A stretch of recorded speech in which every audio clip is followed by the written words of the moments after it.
This video is over complete and incomplete combustion, looking at flames and matter. So a flame, what we learned in our previous homework, is made of energy, but it's also made of matter. Okay, so for combustion to occur, bonds between carbon, hydrogen, and oxygen atoms must break and rearrange. So in any combustion reaction, the reactants, okay, which we'll find is on this side, must include a hydrocarbon and oxygen. Okay, so different types of hydrocarbons are coal, oil, and natural gas. They all have slightly different chemical formulas, but they're all going to be made up of carbon and hydrogen. Okay, and then we also need oxygen in order to go through our combustion reaction. Okay, so here we have methane. It's going to be mixed with oxygen. Whenever heat is applied, they are going to rearrange to produce carbon dioxide and water. Okay, so the products of combustion, specifically complete combustion, is always going to be carbon dioxide and water. Okay, but the number of each molecule varies depending on the composition of the hydrocarbon. Real quick, I want to talk about these coefficients that are in front of each of the different molecules. Okay, so this coefficient means that I have two O2 molecules. Okay, so in total, if I was like adding up the amount of oxygens I have on this side, it would be 2 times 2 is 4. Okay, this states that I have one carbon dioxide molecule as the product and 2 water molecules. So I would have in total 4 hydrogens and then 2 oxygens here and 2 oxygens here. So a total of 4 oxygens on this side and 1 carbon. Okay. In most house fires, incomplete combustion occurs, and we kind of talked about incomplete combustion before when we talked about the differences between carbon dioxide and carbon monoxide. So incomplete combustion occurs when oxygen is limited, and in house fires it's going to be limited because of the walls and the roof of the house.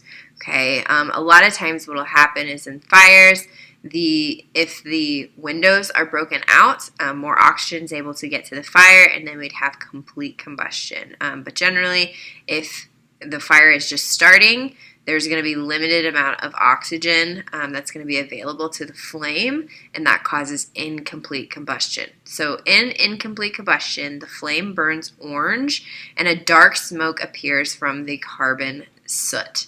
Okay, so on top of that, dangerous carbon monoxide gas is also produced just because there's not enough oxygen, so that with every carbon, they're only able to bond to 1 oxygen instead of 2 to make it carbon monoxide instead of carbon dioxide.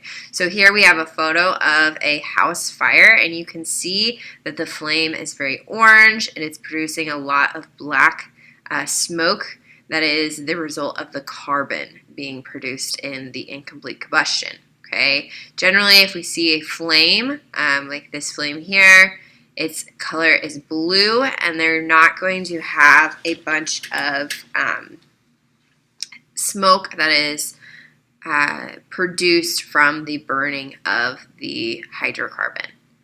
Okay, so we're going to practice the complete and incomplete reaction of different hydrocarbons and mixtures of oxygen. Okay, so for complete, you're going to have enough oxygen to mix with your fuel source in order to produce carbon dioxide and water. So here we have one CH4 molecule, okay, because there is no coefficient here. We know it's understood as 1, so we have one CH4 molecule, which I have provided for you here, and then we have 2 O2 molecules. So I have 1, 2 O2 molecules. Okay, so we're going to rearrange them so that we have only carbon dioxide and water. Okay, so I'm going to take the carbon dioxide is CO2. Okay, so there is a carbon dioxide molecule. I don't have any more carbon, so I'm going to have to skip to water. So each oxygen is going to bind with 2 waters. Okay, now all of my atoms have been transformed from the methane and oxygen to CO2 and water molecules. Okay, so then all I have to do is count the number of molecules. So I have 1 CO2, so I would put a 1 here, and then I have 2 water molecules.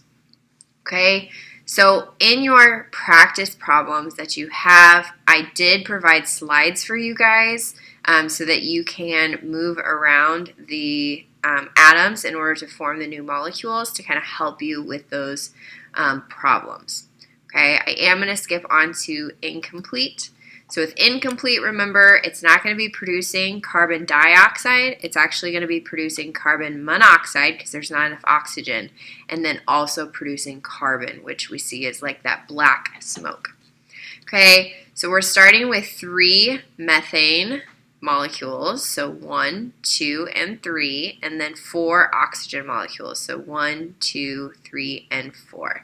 So I'm going to rearrange them.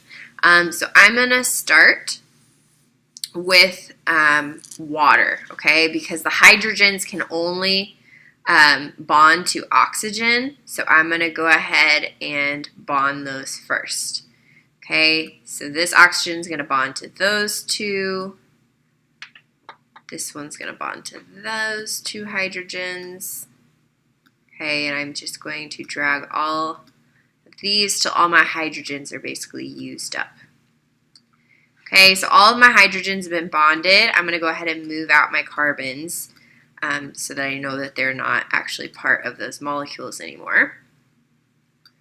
Okay, so I have 1, 2, 3, 4, 5, and 6 water molecules.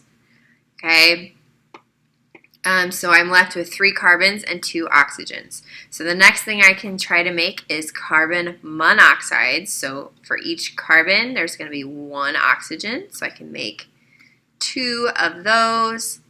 And then I'm left with a single carbon.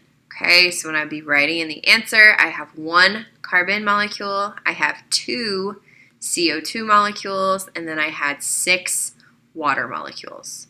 Okay, so whenever you go to do your homework, make sure whenever you do the incomplete, start with the water molecules and fill those in first because the hydrogen can only bond with oxygen. So start with water, then move on to CO, and then see how many of the carbons you have left.